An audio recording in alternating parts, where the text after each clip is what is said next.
펜타곤이 발칵 뒤집혔습니다. 전 북극 전략국장이 미국 생방송에서 폭탄 발언을 했습니다. 미국은 북극에서 이미 졌습니다. 트럼프가 그린란드를 사겠다고 큰 소리쳤지만 미국에는 그 얼음바다를 건널 배가 없었습니다. 쇄빙선 2척, 그것도 50년 된 고철, 러시아는 50척이 넘는데요. 그런데 전 세계 쇄빙선의 98%를 만드는 나라가 있었습니다. 더 충격적인 건 따로 있었습니다. 지금부터 그 충격적인 전말을 공개합니다. 시작하기 전 구독과 좋아요, 그리고 대한민국 화이팅 댓글로 한국을 응원해주세요. 워싱턴 DC 방송국 스튜디오에 긴장감이 감돌았습니다. 저는 대기실 소파에 앉아 손에 들린 물컵을 내려다봤습니다. 수면이 미세하게 흔들리고 있었어요. 제 손이 떨리고 있었던 겁니다. 35년 군 생활 동안 수없이 많은 브리핑을 했지만 오늘은 달랐습니다. 오늘 제가 할 이야기는 미국의 자존심을 완전히 무너뜨릴 내용이었으니까요. 스태프의 목소리에 고개를 들었습니다. 젊은 청년이 클립보드를 들고 서 있었어요. 그의 눈에는 호기심이 가득했습니다. 아마 제가 무슨 이야기를 할지 전혀 모르고 있겠죠. 저는 마이클 앤더슨입니다. 전 미 해군 소장이자 펜타곤 북극 전략국장을 15년간 역임했습니다. 알래스카 기지 사령관도 지냈고 지금은 크시스 전략국제문제연구소에서 선임연구원으로 일하고 있습니다. 하지만 오늘 이 자리에 선 이유는 제 화려한 경력 때문이 아닙니다. 저는 미국이 듣기 싫어하는 진실을 말하러 왔습니다. 스튜디오로 들어서자 차가운 에어컨 바람이 얼굴을 스쳤습니다. 수십 개의 조명이 천장에서 쏟아지고 있었고 카메라 3대가 저를 향해 렌즈를 들이밀고 있었습니다. 앵커석에는 레이첼 모건이 앉아 있었어요. 국제안보 전문 앵커로 날카로운 질문으로 유명한 사람이죠. 그녀의 눈이 저를 훑었습니다. 마치 오늘 뭘 들고 왔나 하는 표정이었어요. 제동님 자리에 앉아주세요. 저는 그녀의 맞은편 의자에 앉았습니다.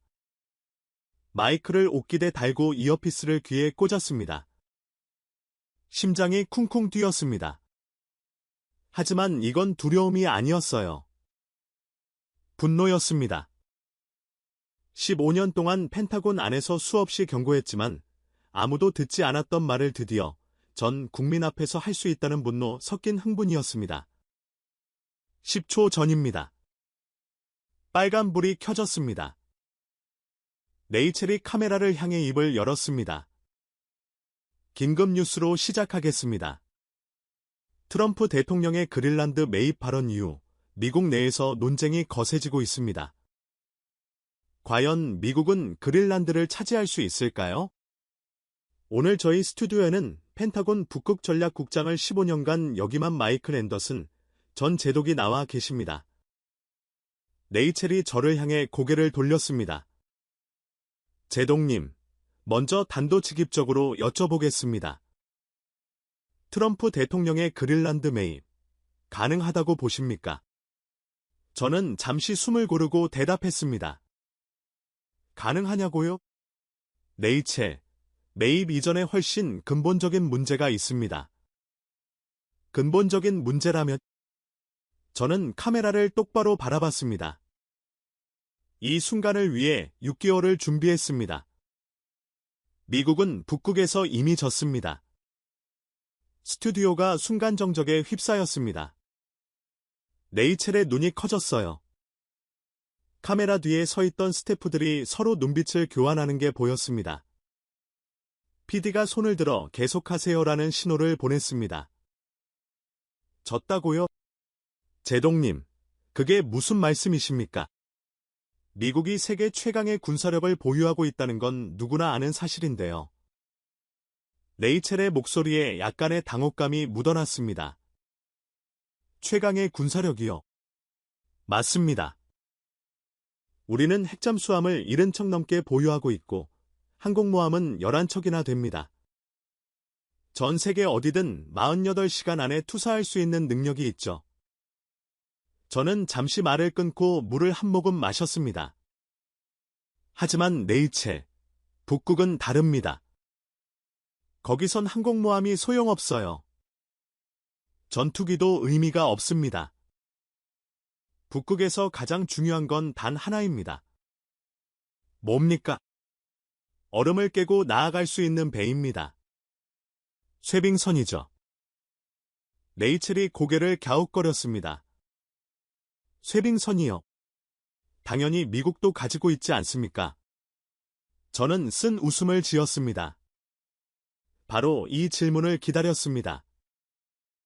레이첼, 미국이 보유한 대형 쇠빙선이 몇 척인지 아십니까? 글쎄요. 정확히는 모르지만 꽤 있지 않을까요? 세계 최강국인데 2척입니다. 레이첼의 손이 멈췄습니다. 메모하던 페니종이 위에 그대로 멈춰 있었어요. 2척이요. 네, 정확히 2척입니다. 그리고 그중 한 척은 사실상 고철 덩어리예요. 부품 뽑는 용도로만 쓰이고 있습니다. 저는 손가락을 하나 세웠습니다. 실질적으로 작전 가능한 쇠빙선은 단 한 척, 폴라스타우입니다. 레이첼이 자료를 뒤적거리기 시작했습니다. 잠깐만요. 제동님, 폴라스타우라면 제가 알기론 꽤 유명한 배 아닙니까? 미국의 자랑이라고 들었는데요. 저는 고개를 저었습니다. 자랑이요. 레이첼, 그 배가 언제 만들어졌는지 아십니까? 글쎄요. 정확히는 1976년입니다. 레이첼이 계산을 하듯 눈을 굴렸습니다. 그러면 올해로 50년 됐습니다. 반세기 된 배예요. 원래 설계 수명은 30년이었습니다. 이미 20년을 초과했어요. 저는 테이블 위에 놓인 서류 뭉치를 들었습니다. 제가 직접 가져온 자료였습니다. 제가 펜타곤에 있을 때 매년 이 배 수리비로 얼마를 썼는지 아십니까? 7천만 달러입니다. 우리 돈으로 거의 1,000억 원이에요. 매년이요. 매년 1,000억 원을요. 레이첼의 목소리가 높아졌습니다. 네. 엔진은 수시로 고장나고 부품은 더 이상 생산되지 않아서 맞춤 제작해야 합니다. 솔직히 말씀드리면 이 배는 언제 북극해 한가운데서 멈춰도 이상하지 않아요. 저는 잠시 말을 멈추고 레이첼의 눈을 바라봤습니다. 실제로 작년에 멈췄습니다. 레이첼의 표정이 굳어졌습니다. 멈췄다고요? 그건 처음 듣는 얘기인데요. 공개되지 않았으니까요. 펜타곤이 철저하게 막았습니다. 미국의 치부니까요. 저는 35년 군 생활 중 가장 수치스러웠던 그날을 떠올렸습니다. 엔진실에서 울려 퍼지던 경보음, 선원들의 긴박한 외침, 그리고 점점 속도를 잃어가던 배 북극해 한가운데서 표류하는 기분은 상상할 수 없을 겁니다. 그때 이야기는 나중에 다시 하죠. 지금은 더 중요한 걸 말씀드려야겠습니다. 레이첼이 몸을 앞으로 기울였습니다. 더 중요한 게 뭡니까? 비교입니다. 우리의 적들이 얼마나 많은 쇠빙선을 가지고 있는지 말이에요. 저는 손가락을 펴기 시작했습니다.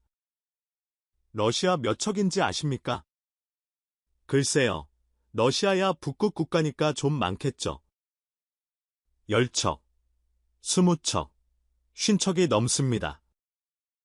레이첼이 숨을 삼켰습니다. 50척이요. 네, 그것도 그냥 쇠빙선이 아닙니다. 해추진 쇠빙선까지 보유하고 있어요. 연료 걱정 없이 몇 달이고 북극해를 누빌 수 있는 괴물 같은 배들이죠.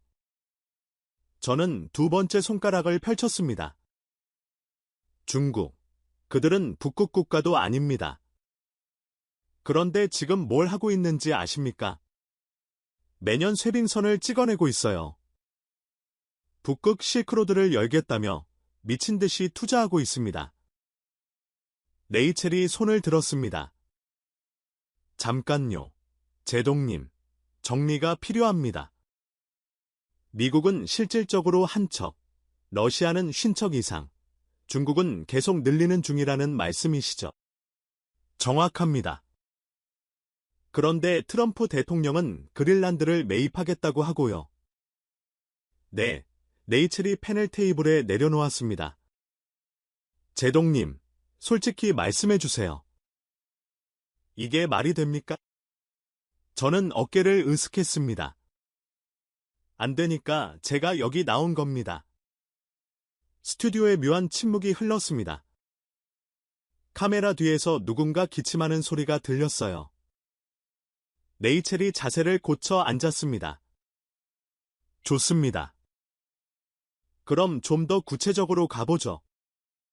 쇠빙선이 그렇게 중요하다면 왜 미국은 더 만들지 않는 겁니까? 돈이 없는 것도 아니고 기술이 없는 것도 아닐 텐데요. 바로 이 질문이었습니다. 저는 이 질문을 기다렸어요. 레이첼, 그게 바로 미국의 가장 큰 비극입니다. 비극이요. 우리는 더 이상 배를 만들 능력이 없습니다. 레이첼의 눈썹이 올라갔습니다. 능력이 없다고요? 세계 최강의 기술력을 가진 미국이요. 저는 쓴 웃음을 지었습니다. 이 반응도 예상했습니다. 미국인들은 모두 이렇게 생각하죠. 우리는 뭐든 할 수 있다고. 레이첼, 미국의 조선업이 지금 어떤 상태인지 아십니까? 글쎄요. 정확히는 모르지만 붕괴했습니다. 완전히요. 저는 자료를 한 장 꺼내 테이블 위에 놓았습니다. 1970년대만 해도 미국은 세계 조선업의 30%를 차지했습니다. 지금은요. 1%도 안 됩니다. 0.5%예요. 레이첼이 자료를 들여다봤습니다. 0.5%. 네, 그나마 그것도 군함 몇 척 만드는 게 전부입니다. 상선은 거의 만들지 않아요. 쇠빙선 같은 특수선은 꿈도 못 꿉니다. 왜 그렇게 됐습니까? 저는 한숨을 내쉬었습니다. 존스법이라고 들어보셨습니까? 레이첼이 고개를 저었습니다. 1920년에 만들어진 법입니다. 미국 내해상 운송은 미국에서 만든 배만 할 수 있다는 내용이에요. 미국 조선업을 보호하려는 취지였죠. 좋은 취지 아닙니까? 의도는 좋았습니다. 하지만 결과는 참담했어요. 경쟁이 사라지니까 혁신도 사라졌습니다. 가격은 올라가고 품질은 떨어지고 결국 미국 조선소들은 하나둘 문을 닫았어요. 저는 창밖을 바라봤습니다. 워싱턴의 겨울하늘이 잿빛으로 물들어 있었습니다. 지금 미국에서 쇠빙선을 발주하면 완성되기까지 최소 10년이 걸립니다. 10년이. 내 설계부터 다시 해야 하고 인력을 새로 훈련시켜야 하고 의회 예산 심의도 거쳐야 합니다. 10년은 낙관적인 예측이에요. 실제로는 15년이 걸릴 수도 있습니다. 레이첼이 손으로 이마를 짚었습니다. 15년이면 그때쯤이면 이미 러시아와 중국이 북극을 다 차지하고 난 후 아닙니까? 정확합니다. 그래서 제가 이미 졌다고 말한 겁니다. 레이첼이 자세를 바꿔 앉았습니다. 그녀의 눈에 뭔가 다른 빛이 떠올랐어요. 아마 반격을 준비하는 모양이었습니다. 제동님, 잠깐만요. 미국이 배를 못 만든다고 하셨는데 그건 좀 과장 아닙니까? 우리는 항공모함도 만들고 핵잠수함도 만들지 않습니까? 예상했던 반박이었습니다. 레이첼, 군함과 쇠빙선은 완전히 다릅니다. 다르다니요. 배는 배 아닙니까? 저는 고개를 저었습니다. 항공모함이나 핵잠수함은 전투용입니다. 무기를 싣고 적을 공격하는 게 목적이죠. 하지만 쇠빙선은 완전히 다른 기술이 필요해요. 저는 손으로 모양을 그리며 설명했습니다. 쉐빙선은 두께 3m가 넘는 얼음을 깨면서 나아가야 합니다. 선체 구조부터 다르고 엔진도 다르고 재질도 달라요. 영하 50도 이하에서도 작동해야 하고 몇 달씩 보급 없이 버텨야 합니다. 그래도 기술력만 있으면. 기술력이요. 저는 쓴 웃음을 터뜨렸습니다. 네이첼, 미국에는 지금 쉐빙선을 설계할 수 있는 엔지니어가 몇 명이나 있는지 아십니까? 글쎄요, 30명도 안 됩니다. 그것도 대부분 60대 이상이에요. 은퇴하면 끝입니다. 노하우를 전수받을 젊은 인력도 없어요. 네이첼의 얼굴이 점점 어두워졌습니다. 그렇다면 정말 방법이 없다는 건가요? 저는 잠시 말을 멈췄습니다. 이제 핵심으로 들어갈 시간이었습니다. 방법이 없는 건 아닙니다. 뭡니까? 직접 만들 수 없다면 만들 수 있는 곳에서 사오면 됩니다. 네이첼이 눈을 반짝였습니다. 어디서요? 러시아는 적국이고 중국도 마찬가지잖아요. 유럽이, 핀란드나 노르웨이. 저는 고개를 저었습니다. 핀란드도 노르웨이도 아닙니다. 그럼 어딥니까? 저는 똑바로 카메라를 바라봤습니다. 전 세계에서 쉐빙선을 가장 잘 만드는 나라. 단 한 곳이 있습니다. 네이첼이 몸을 앞으로 기울였습니다. 어디요? 한국입니다. 순간 네이첼의 표정이 미묘하게 변했습니다. 놀람과 의아함이 뒤섞인 얼굴이었어요. 한국이요. 네, 쉐빙선을요. 네, 레이첼이 잠시 말을 잃었습니다. 그녀의 눈동자가 흔들리는 게 보였어요. 아마 머릿속으로 여러 생각이 교차하고 있겠죠? 제동님, 실례지만 한국은 우리가 6.25대 피 흘려 지켜준 나라 아닙니까? 바로 그 말이었습니다. 저도 처음엔 그렇게 생각했습니다. 한국, 우리가 도와준 나라. 그 나라한테 배를 사달라고. 레이첼, 저도 처음엔 그렇게 생각했습니다. 그럼 지금은 생각이 바뀌셨다는 건가요? 저는 천천히 고개를 끄덕였습니다. 완전히 바뀌었습니다. 3년 전, 제가 직접 한국을 방문하고 나서요. 레이첼의 눈이 다시 빛났습니다. 직접 방문하셨다고요? 네, 펜타곤 북극 전략국장으로서 세계 주요 조선소를 시찰하는 게 제 업무 중 하나였습니다. 일본도 갔고, 중국도 갔고, 핀란드도 갔어요. 그리고 한국도 갔습니다. 저는 그날을 떠올렸습니다. 거제도 조선소에 처음 발을 들었을 때의 충격을.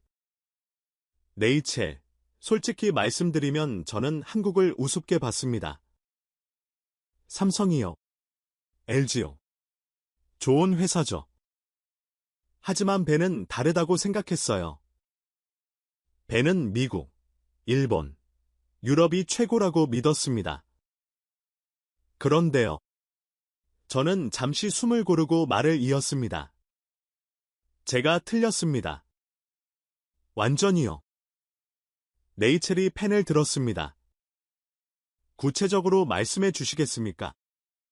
레이첼, 숫자로 말씀드리죠.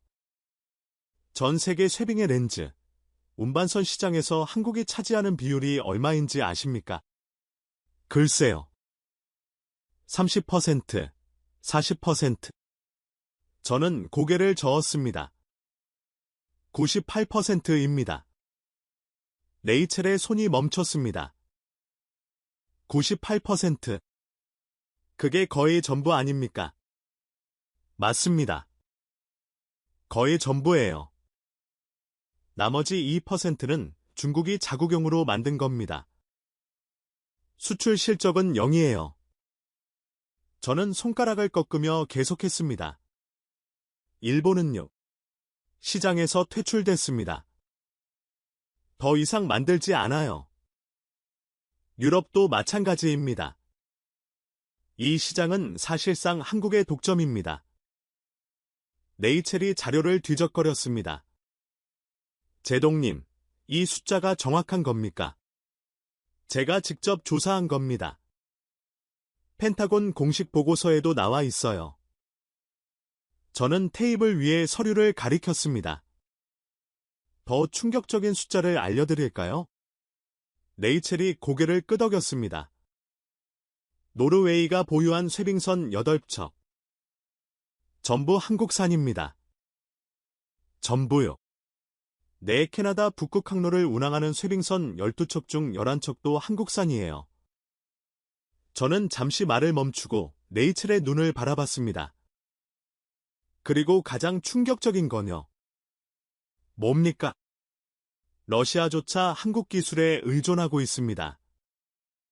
네이첼이 의자에서 몸을 일으켰습니다. 러시아요? 쇠빙선 50척을 가진 러시아가요? 네, 시베리아 야말 반도에서 천연가스를 실어 나르는 쇠빙 렌지선들. 그 배들 대부분이 어디서 만들어졌는지 아십니까? 네이첼이 대답하지 않았습니다. 이미 답을 알고 있는 표정이었어요. 한국입니다. 스튜디오에 무거운 침묵이 내려앉았습니다. 네이첼이 천천히 입을 열었습니다. 제동님. 그러면 결론이 뭡니까?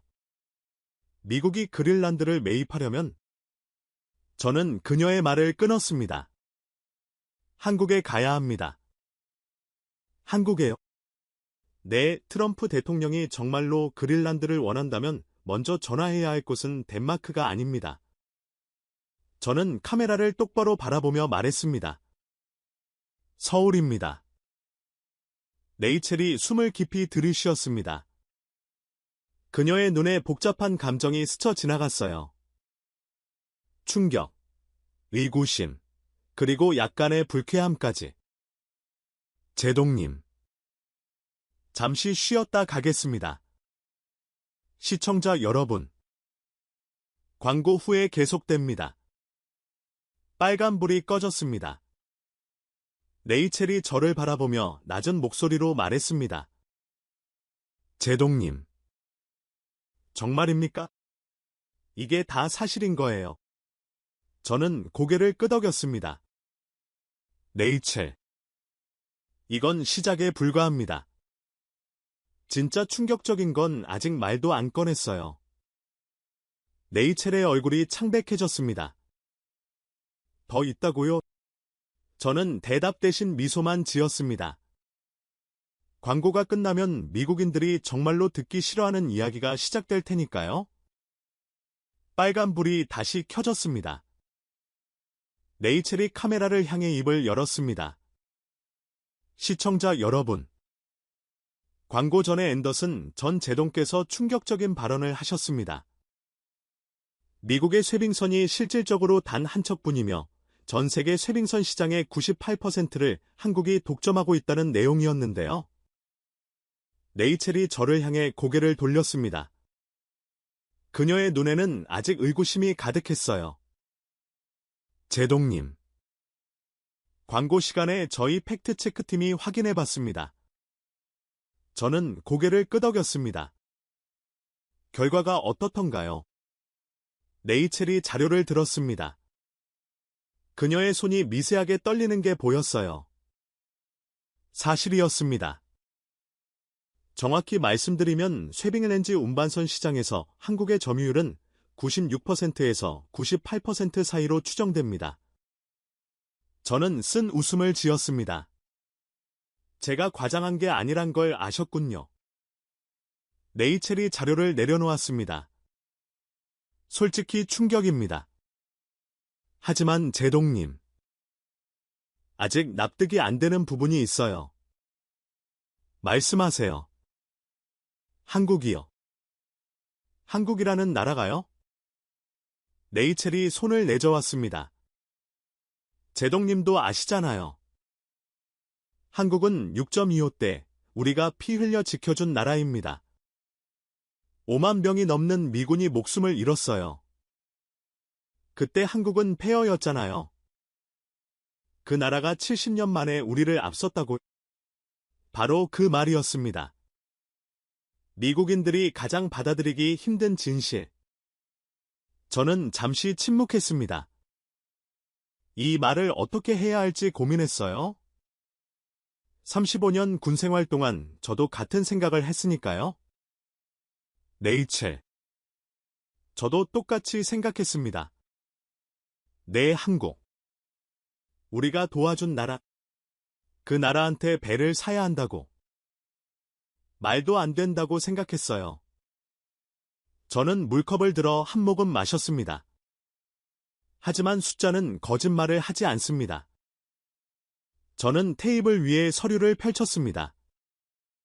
자, 구체적으로 보여드리죠.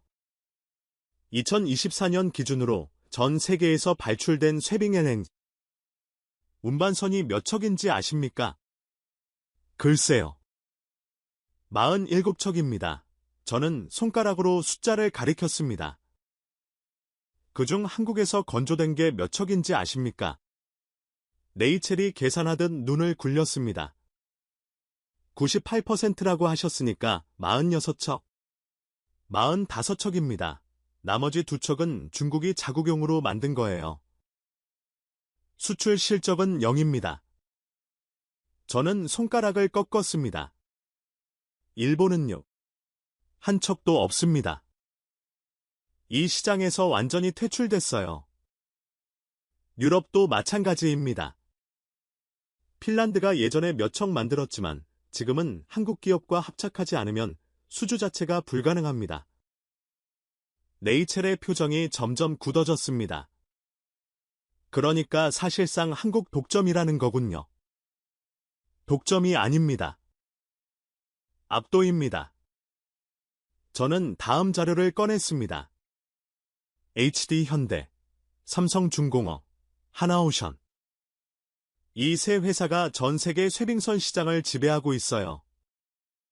미국의 록히드 마틴, 제너럴 다이내믹스가 군함 시장을 지배하는 것처럼요.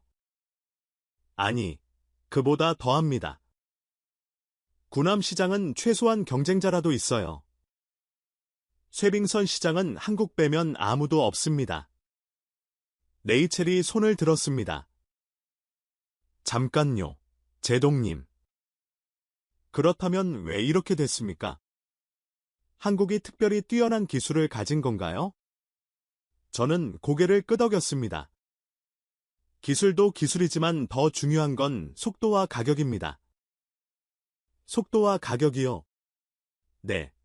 같은 배를 만드는데 미국은 10년, 일본은 5년, 한국은 2년 반이면 됩니다.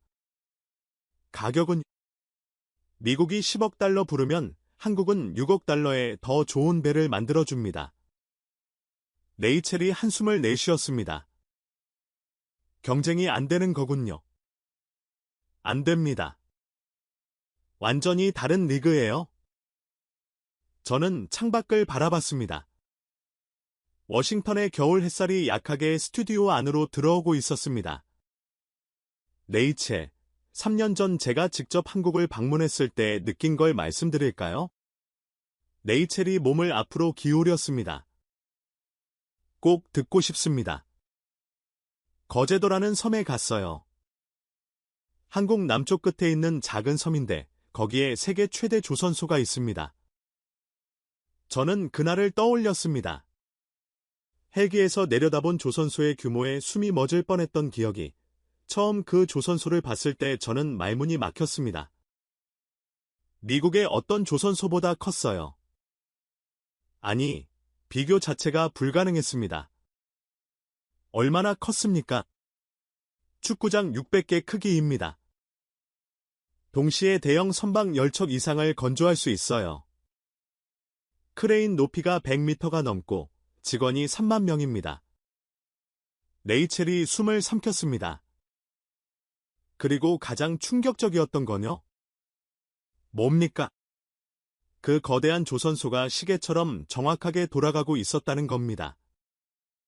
수문의 시간, 365일. 멈추지 않아요. 제가 방문한 게 새벽 2시였는데 수천 명의 노동자들이 용접하고 조립하고 도색하고 있었습니다. 저는 고개를 저었습니다. 미국에서는 상상도 못할 광경이었어요. 우리 조선소는 저녁 6시면 불 꺼집니다. 주말엔 텅 비어 있고요. 한국은 달랐습니다. 마치 거대한 생명체가 숨쉬는 것 같았어요. 레이첼이 펜을 내려놓았습니다. 제동님, 그날 뭘 느끼셨습니까? 저는 잠시 말을 멈췄습니다. 솔직하게 말해야 했습니다. 수치심을 느꼈습니다. 수치심이요. 네, 세계 최강국이라고 자부하던 미국이 배 하나 제대로 못 만드는 나라가 됐다는 걸 그제야 깨달았어요. 그리고 우리가 도와줬다고 생각했던 나라가 어느새 우리를 한참 앞서 있다는 것도요. 스튜디오에 무거운 침묵이 내려앉았습니다. 레이첼이 자세를 고쳐 앉았습니다. 제동님, 한국 조선업이 대단하다는 건 이해했습니다. 하지만 쇠빙선 하나로 전체 상황을 판단하기엔 좀 이르지 않습니까? 예상했던 반박이었습니다. 물론이죠. 그래서 다른 나라들의 사례를 말씀드리겠습니다. 저는 새로운 자료를 꺼냈습니다. 노르웨이, 북극 국가죠. 석유, 천연가스로 부자 나라입니다. 자체 조선 기술도 있고요. 네, 알고 있습니다. 노르웨이 정부가 보유한 쇠빙선이 8척입니다. 그중 한국에서 만든 게 몇 척인지 아십니까? 레이첼이 고개를 갸웃거렸습니다. 절반 정도요. 4척, 8척 전부입니다. 레이첼의 눈이 커졌습니다. 전부요. 노르웨이가 자국에서 안 만들고요? 네.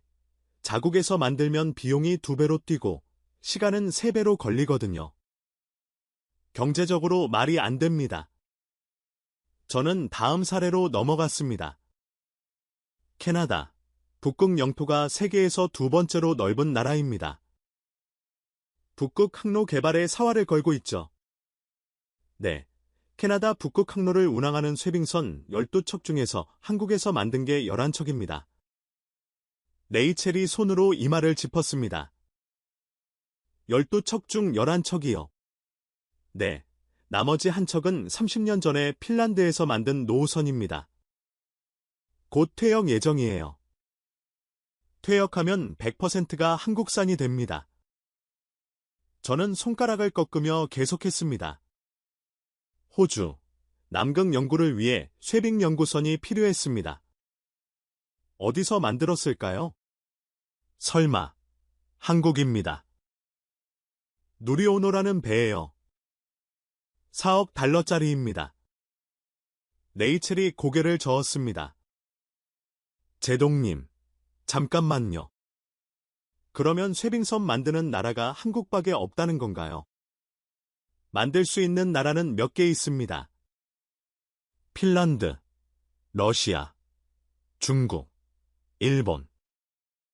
하지만 경쟁력이 없어요. 가격, 품질, 납기 모든 면에서 한국을 이길 수 없습니다. 저는 특히 강조하고 싶은 부분이 있었습니다. 일본 얘기를 해드릴까요? 네, 해주세요. 일본은 1980년대까지 조선업 세계 1위였습니다. 미국보다 앞섰어요. 한국은 그때 막 시작하는 단계였고요. 레이첼이 고개를 끄덕였습니다. 그런데 지금은요. 일본 조선업은 세계 시장 점유율 5% 미만입니다. 쇠빙선 시장에서는 아예 철수했어요. 한 척도 수주하지 못하고 있습니다. 왜 그렇게 됐습니까? 저는 한숨을 내쉬었습니다. 여러 이유가 있지만 핵심은 결단력의 차이입니다. 결단력이요? 한국 조선소들은 위기가 올 때마다 과감하게 투자했어요. 2008년 금융위기 때도 2015년 조선업 불황 때도요. 직원을 해고하고 움츠러드는 대신 신기술에 올인했습니다. 저는 손을 펼쳤습니다. 렌지선, 쇄빙선, 암모니아 추진선, 미래 먹거리가 될 분야의 수조원을 쏟아봤어요. 일본은요. 기존 방식을 고수했습니다. 변화를 두려워했죠. 결과는 보시는 대로입니다. 네이첼이 메모를 하다가 펜을 멈췄습니다. 제동님, 한 가지 더 여쭤봐도 될까요? 물론이죠. 러시아요. 아까 러시아가 쇄빙선을 50척 넘게 보유하고 있다고 하셨잖아요. 그런 러시아도 한국 기술에 의존한다는 게 사실입니까? 바로 이 질문을 기다렸습니다. 네이첼, 시베리아 야말반도라고 들어보셨습니까? 이름은 들어봤습니다. 천연가스가 많이 나는 곳 아닌가요? 맞습니다. 세계 최대 천연가스 매장지 중 하나예요. 러시아가 그곳에서 가스를 캐서 유럽과 아시아에 수출합니다. 저는 지도를 꺼내 테이블 위에 펼쳤습니다. 문제는 이 가스를 어떻게 운반하느냐입니다. 야말반도 주변 바다는 1년 중 9개월이 얼어 있어요. 일반 배로는 갈 수 없습니다. 그래서 쇄빙선이 필요한 거군요. 정확합니다. 그런데 아무 쇄빙선이나 되는 게 아니에요. 영하 52도의 극한 환경에서 렌즈를 씹고 2m 두께의 얼음을 깨면서 항해할 수 있는 특수선이 필요합니다. 저는 네이첼의 눈을 똑바로 바라봤습니다. 이런 배를 만들 수 있는 나라가 전 세계에 딱 하나 있습니다. 네이첼이 한숨을 내쉬었습니다. 한국이죠. 네, 러시아의 야말 렌즈 프로젝트에 투입된 쇄빙 렌즈선 15척 중 14척이 한국에서 건조됐습니다. 네이첼이 의자의 등을 기댔습니다. 세계 최대 쇄빙선 보유국인 러시아가 한국한테 배를 사고 있다는 거군요. 살 수밖에 없습니다. 자기들이 못 만드니까요. 저는 쓴 웃음을 지었습니다. 러시아는 쇄빙선은 많지만 쇄빙 렌즈선을 만드는 기술이 없어요. 렌즈를 영하 163도로 유지하면서 동시에 얼음을 깨는 기술. 이건 완전히 다른 차원의 엔지니어링입니다. 네이첼이 고개를 저었습니다. 점점 한국이라는 나라가 다르게 보이기 시작하네요. 당연히 그래야죠. 네이첼, 우리가 알던 한국과 지금의 한국은 완전히 다른 나라입니다. 저는 물컵을 들어 한 모금 마셨습니다. 목이 말랐어요. 하지만 아직 할 이야기가 많이 남았습니다. 자, 이제 제가 직접 겪은 이야기를 해드리겠습니다. 네이첼이 몸을 앞으로 기울였습니다. 아까 말씀하신 폴라스타우 사건 말씀이시죠? 네, 작년에 있었던 일입니다.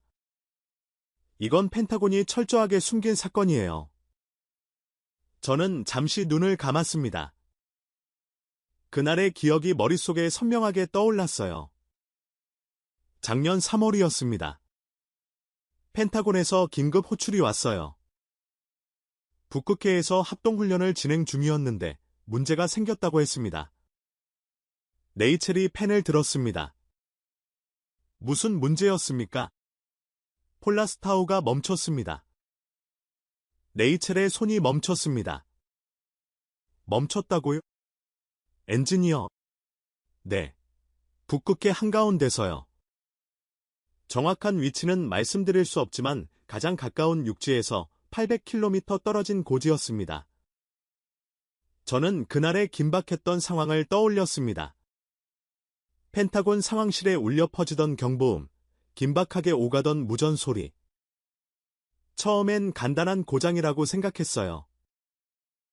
50년 된 배니까 그럴 수 있다고. 하지만 시간이 지나면서 상황이 심각해졌습니다. 어떻게요? 주엔진 3개 중 2개가 완전히 멈췄어요. 나머지 하나도 출력이 50%밖에 안 나왔습니다. 배가 표류하기 시작했죠. 저는 손으로 테이블을 짚었습니다. 네이첼, 북극해에서 표류한다는 게 어떤 의미인지 아십니까? 위험하다는 건 알겠는데 죽는다는 뜻입니다. 수온이 영하 2도예요.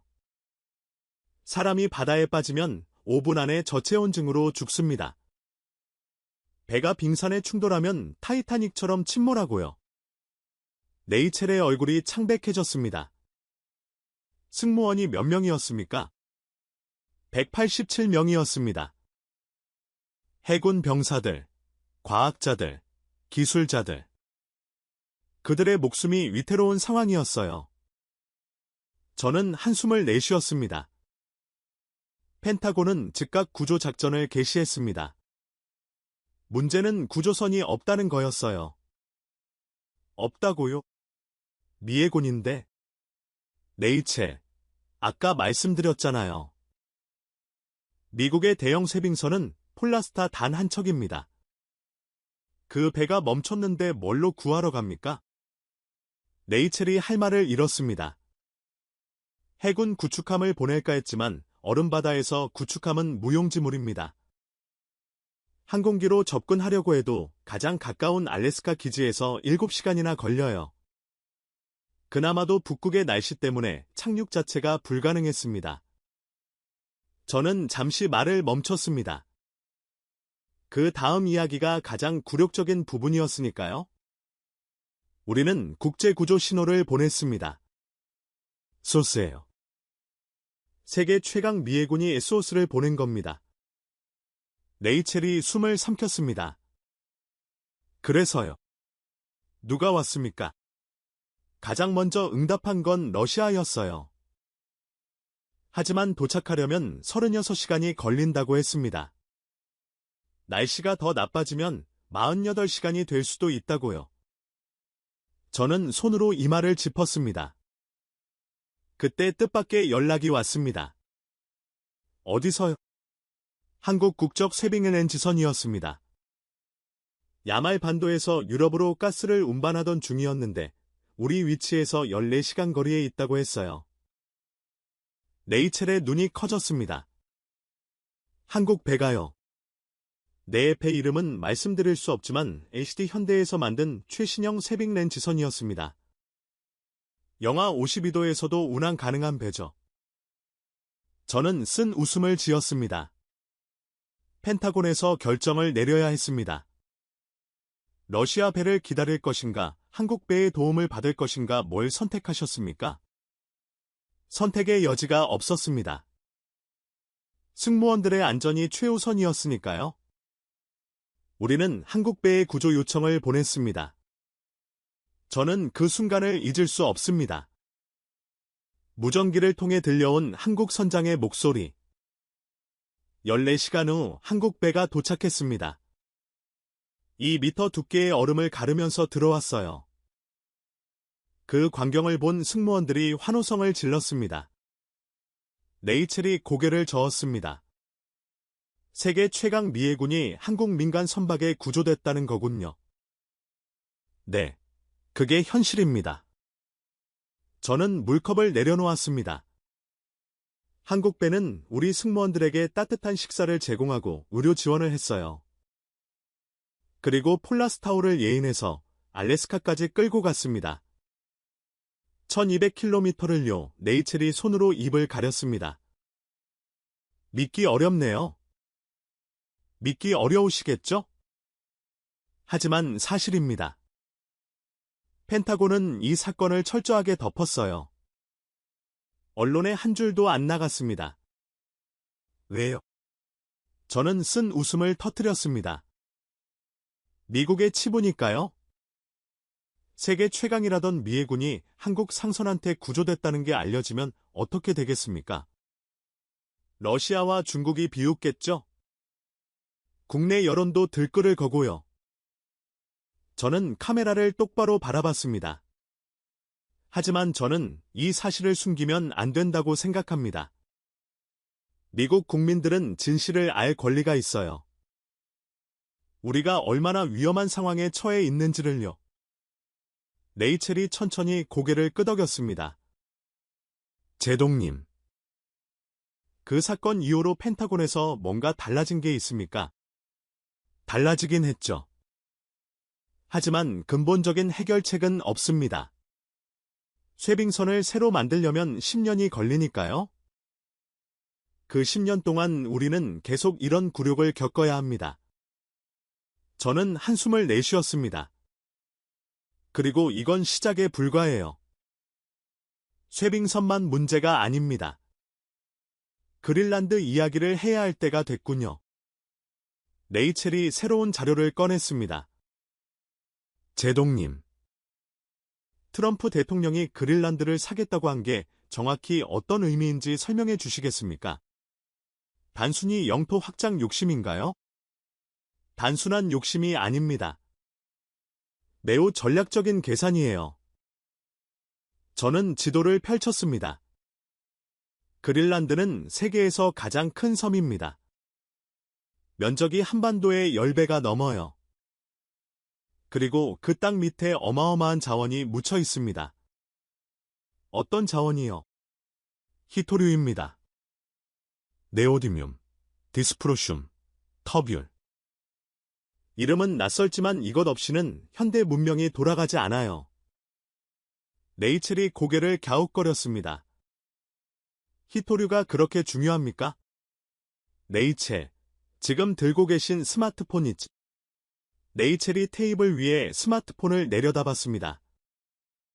네, 그 안에 히토류가 들어갑니다. 전기차 모터에도, 풍력 발전기에도, 미사일 유도장치에도 들어가요. 히토류 없이는 아무것도 만들 수 없습니다. 저는 숫자를 꺼내 보였습니다. 그린란드에 묻힌 히토류가 얼마인지 아십니까? 1,500만 톤입니다. 전 세계 매장량의 상당 부분이에요. 1,500만 톤이요. 네. 여기에 우라늄, 아연, 납, 구리까지. 영국 파이낸셜 타임스는 그린란드 지하자원의 총가치를 1.5조 달러로 추정했습니다. 레이첼이 숨을 삼켰습니다. 1.5조 달러요. 우리 돈으로 2,000조 원이 넘잖아요. 그렇습니다. 그리고 이게 왜 중요하냐면요. 저는 다른 자료를 꺼냈습니다. 현재 전 세계 히토류의 90% 이상을 중국이 독점하고 있습니다. 레이첼의 표정이 굳어졌습니다. 90%. 네, 중국이 마음만 먹으면 전 세계 전자산업을 마비시킬 수 있어요. 실제로 2010년에 일본과 분쟁이 있을 때 중국이 히토류 수출을 제한했습니다. 일본 산업계가 패닉에 빠졌죠. 저는 손으로 테이블을 짚었습니다. 미국도 마찬가지예요. 중국이 히토류 수출을 끊으면 우리 방산업체들이 멈춥니다.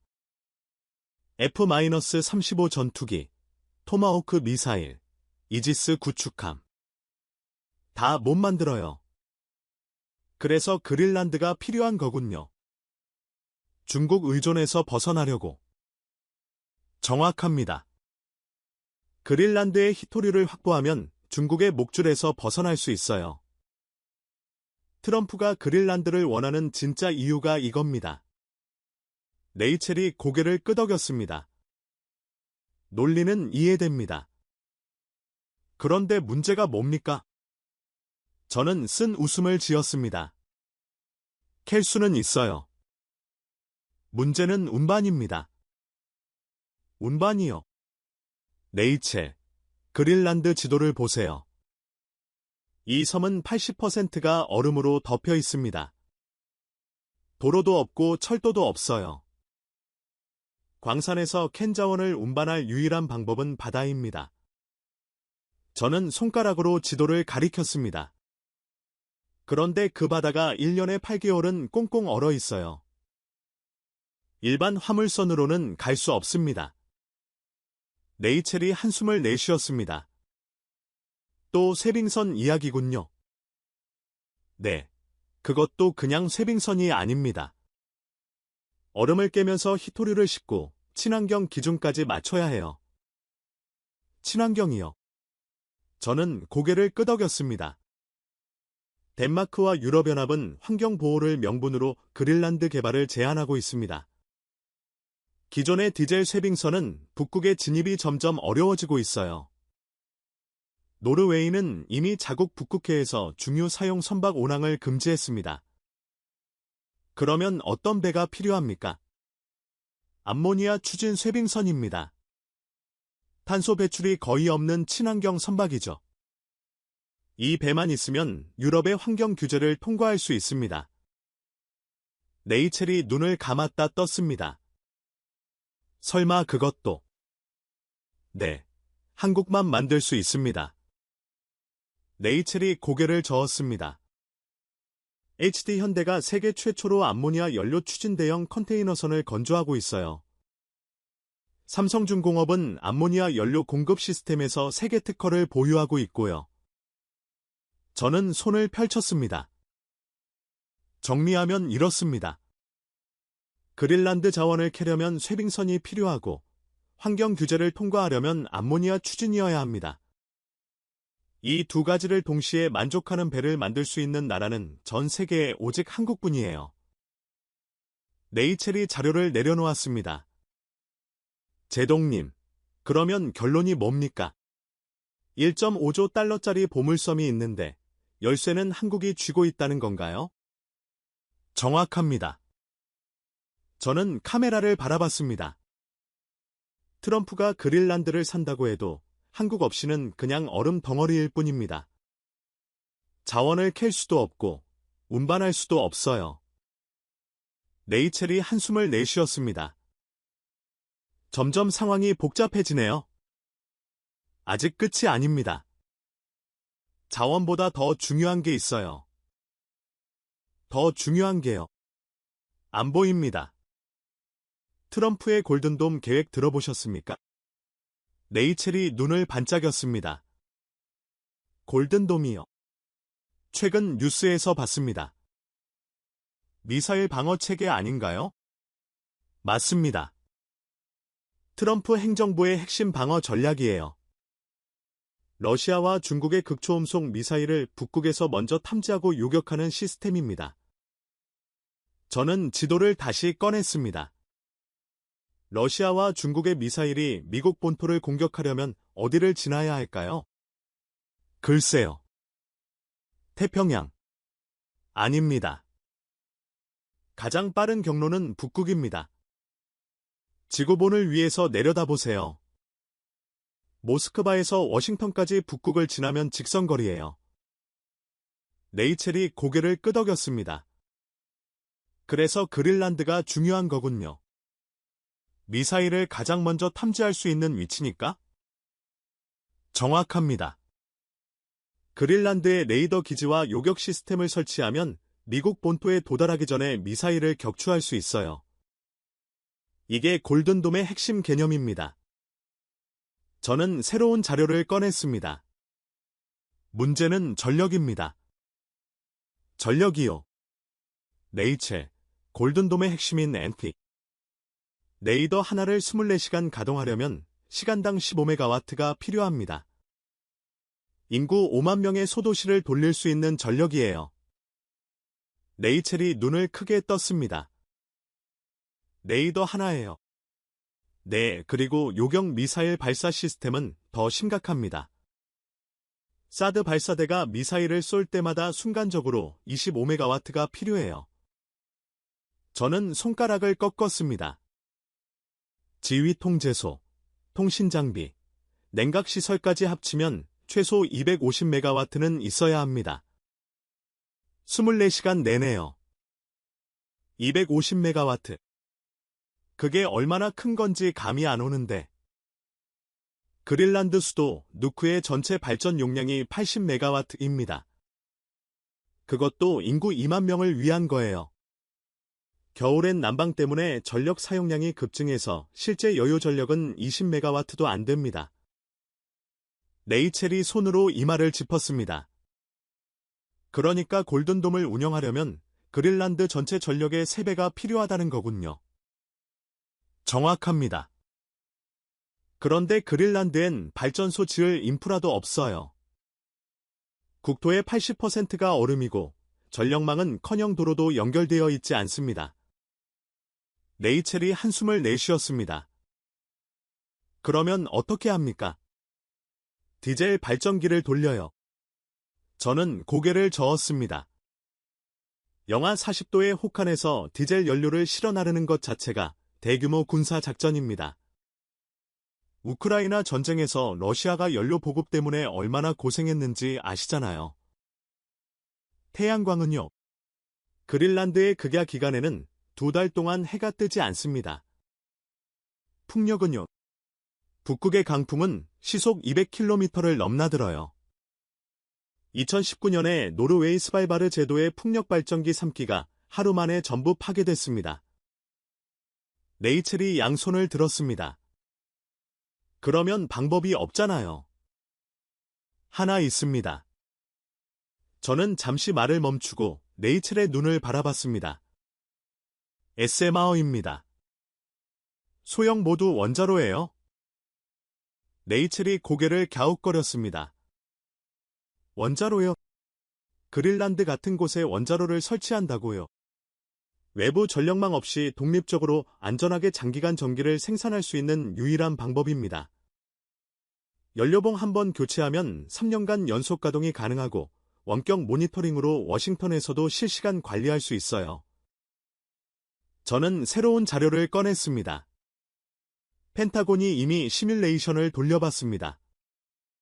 결론은 명확했어요. 골든돔을 운영하려면 SMR이 반드시 필요합니다. 레이첼이 메모를 하다가 펜을 멈췄습니다. 제동님 설마 이것도. 저는 쓴 웃음을 지었습니다. 네, 레이첼이 생각하시는 그 나라입니다. 한국이요. SMR을 제때 시공할 수 있는 나라가 어딘지 아십니까? 레이첼이 대답하지 않았습니다. 미국의 웨스팅하우스가 조지아주 보글 원전 2기를 건설하는데 14년이 걸렸습니다. 원래 계획은 4년이었어요. 예산도 140억 달러에서 340억 달러로 2.4배 뛰었습니다. 저는 손가락을 꺾었습니다.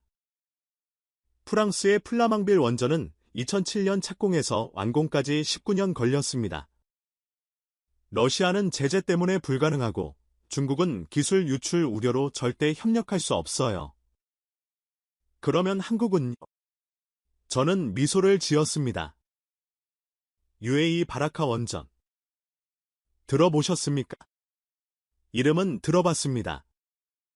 한국 수력원자력이 아랍에미리트 사막 한복판에 원전 4기를 지은 프로젝트입니다. 기온이 50도를 넘나드는 극한 환경이었어요. 저는 손가락으로 숫자를 가리켰습니다. 결과가 어땠는지 아십니까?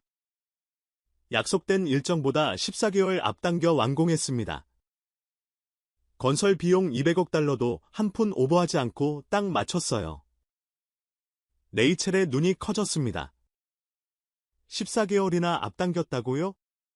내 UAE 정부가 얼마나 만족했는지 추가로 원전 4기를 더 발주했습니다. 전 세계 원전 산업에서 이런 사례는 없었어요. 저는 한 발 더 나갔습니다. 더 중요한 건 한국이 현재 개발 중인 SMR 기술입니다. 한국권자력연구원의 세마티 원자로는 이미 사우디아라비아와 수출 계약을 체결했어요. 100메가와트급으로 골든돔 운영에 딱 맞는 용량이죠. 레이첼이 펜을 내려놓았습니다. 제동님, 정리해보겠습니다. 내 그린란드에서 자원을 캐려면 쇠빙선이 필요한데 한국만 만들 수 있다. 맞습니다. 골든돔을 운영하려면 SMR이 필요한데 제때 지을 수 있는 나라는 한국뿐이다. 정확합니다. 레이첼이 한숨을 내쉬었습니다.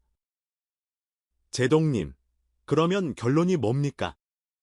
트럼프의 모든 계획이 한국한테 달려있다는 건가요? 저는 고개를 끄덕였습니다. 쇠빙선도 한국, 원자로도 한국, 히토류 정제 기술도 한국. 트럼프가 그린란드에서 이루려는 모든 것이 한국의 기술력 없이는 불가능합니다. 저는 카메라를 똑바로 바라봤습니다. 골든돔의 버튼은 미국이 누릅니다. 하지만 그 버튼을 켜는 전기는 한국이 만들어요. 자원을 실어나르는 배도 한국이 만들고요. 레이첼이 의자의 등을 기댔습니다. 제동님, 솔직히 좀 충격입니다. 미국이 이 정도로 한국에 의존하고 있는 줄 몰랐어요. 저는 쓴 웃음을 지었습니다. 레이첼, 아직 이야기가 안 끝났습니다. 더 있다고요? 중국 이야기를 해야죠. 중국이 지금 왜 한국에 손을 내밀고 있는지 아십니까? 레이첼의 눈이 번뜩였습니다. 중국이요. 저는 고개를 끄덕였습니다. 중국이 진짜 두려워하는 게 뭔지 알려드리겠습니다. 그건 미국의 항공모함이 아닙니다. 그러면 뭡니까? 저는 잠시 말을 멈추고 효과를 극대화했습니다. 한국의 거제도 조선소입니다. 스튜디오에 묘한 긴장감이 감돌았습니다. 레이첼이 몸을 앞으로 기울였습니다. 광고 후에 계속하시죠. 시청자 여러분, 잠시 후 더 충격적인 이야기가 이어집니다. 빨간불이 꺼졌습니다. 레이첼이 저를 바라보며 낮은 목소리로 물었습니다. 제동님, 진심으로 여쭤볼게요. 이 이야기가 방송되면 어떻게 될까요? 저는 어깨를 으쓱했습니다. 펜타곤이 화를 내겠죠? 하지만 미국 국민들은 진실을 알아야 합니다. 우리가 어떤 상황에 처해 있는지, 그리고 누가 우리의 진정한 파트너인지를요.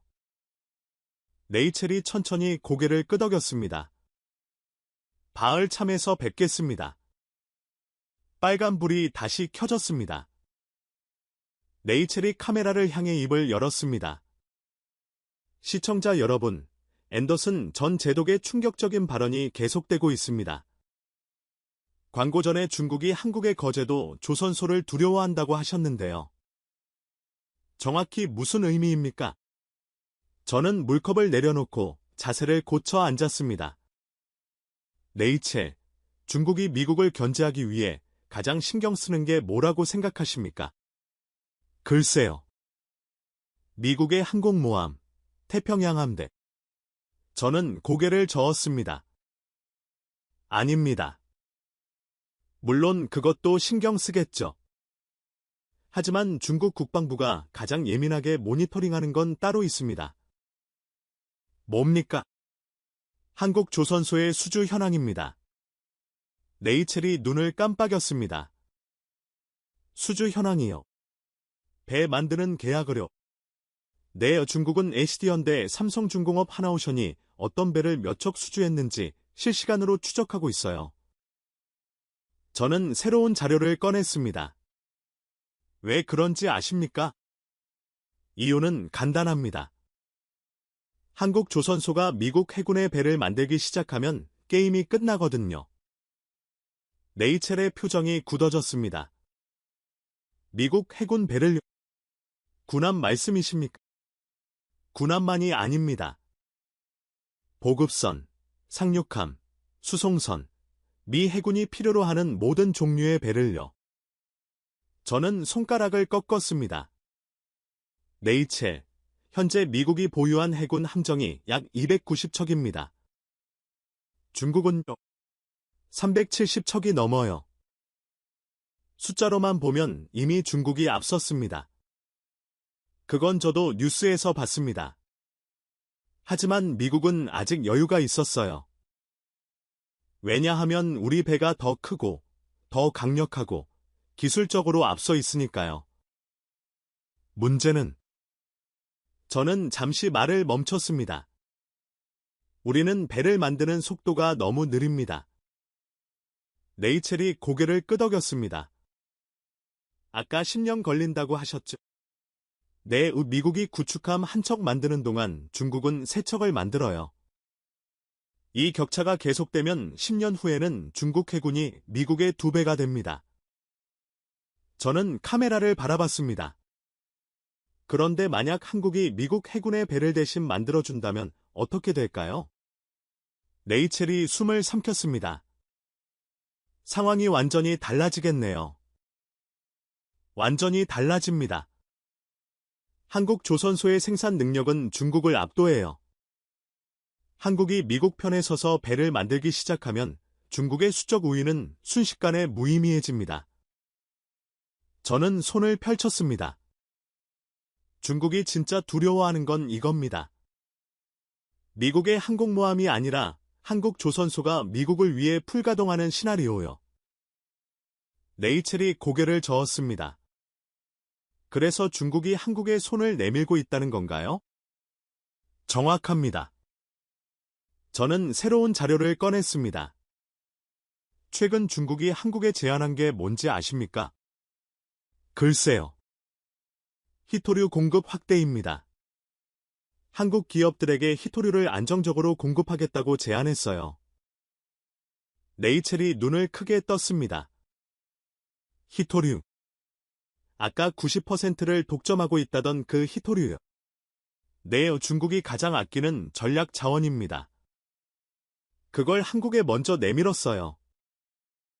저는 손가락을 꺾었습니다. 그뿐만이 아닙니다. 중국은 한국 기업들의 중국 내 사업 환경도 개선하겠다고 했어요. 사드 보복 때 가진 핍박을 했던 중국이요. 레이첼이 한숨을 내쉬었습니다. 그러니까 중국이 한국을 미국 편에서 빼내려고 하는 거군요. 최소한 중립이라도 유지하게 하려는 겁니다.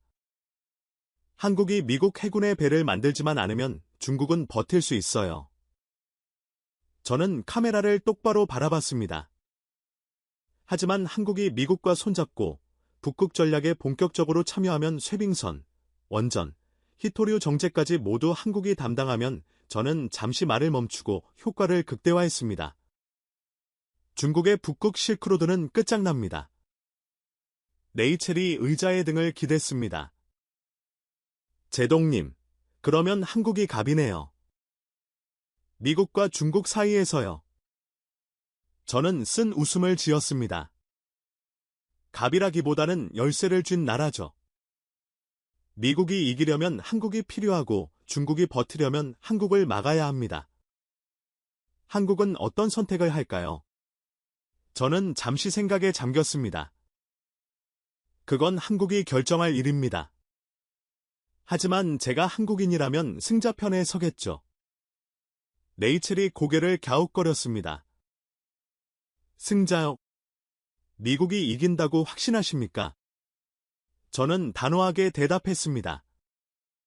한국이 미국 편에 서면 미국이 이깁니다. 한국이 중국 편에 서면 중국이 이기고요. 결국 승자를 결정하는 건 한국입니다. 스튜디오에 묘한 침묵이 흘렀습니다. 레이첼이 천천히 입을 열었습니다. 제동님, 마지막으로 하나만 여쭤볼게요. 말씀하세요. 제동님은 35년간 미 해군에서 복무하셨습니다. 펜타곤 북극전략국장까지 지내셨고요. 그런 분이 오늘 방송에서 미국의 치부를 적나라하게 드러내셨어요. 레이첼이 저를 똑바로 바라봤습니다. 왜 그러셨습니까? 펜타곤 동료들한테 미움받을 거 뻔히 아시면서요. 저는 잠시 눈을 감았습니다. 아버지의 얼굴이 떠올랐어요. 레이첼, 제 아버지 이야기를 해도 될까요? 레이첼이 고개를 끄덕였습니다. 물론이죠. 저는 깊은 숨을 내쉬었습니다. 제 아버지는 1962년에 필라델피아 조선소에 입사했습니다. 22살 때였어요. 고등학교 졸업하고 바로 들어갔죠. 저는 테이블 위에 놓인 물컵을 바라봤습니다. 수면에 비친 조명이 흔들리고 있었어요. 그때 필라델피아 조선소는 미국에서 가장 큰 조선소 중 하나였습니다. 직원이 4만 명이 넘었어요. 아버지는 거기서 용접을 배웠습니다. 레이첼이 조용히 듣고 있었습니다. 아버지는 늘 말씀하셨어요. 마이클, 우리가 만든 배가 세계 최고야. 미국 조선소에서 만든 배는 어떤 바다에서도 침몰하지 않아. 저는 그 말을 믿었습니다. 저는 쓴 웃음을 지었습니다. 아버지는 40년간 그 조선소에서 일했어요. 용접공으로 시작해서 반장이 되고 나중엔 공정관리자까지 올라갔습니다. 2002년에 은퇴하셨죠.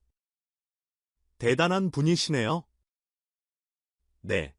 아버지는 자기 일에 자부심이 대단했어요. 은퇴 후에도 종종 조선소 근처에 가셔서 배 만드는 걸 구경하셨습니다. 저는 잠시 말을 멈췄습니다. 목이 메어왔어요. 그런데 2020년에 그 조선소가 문을 닫았습니다. 레이첼이 숨을 삼켰습니다. 닫았다고요? 네. 100년이 넘는 역사를 가진 필라델피아 조선소가 파산했어요.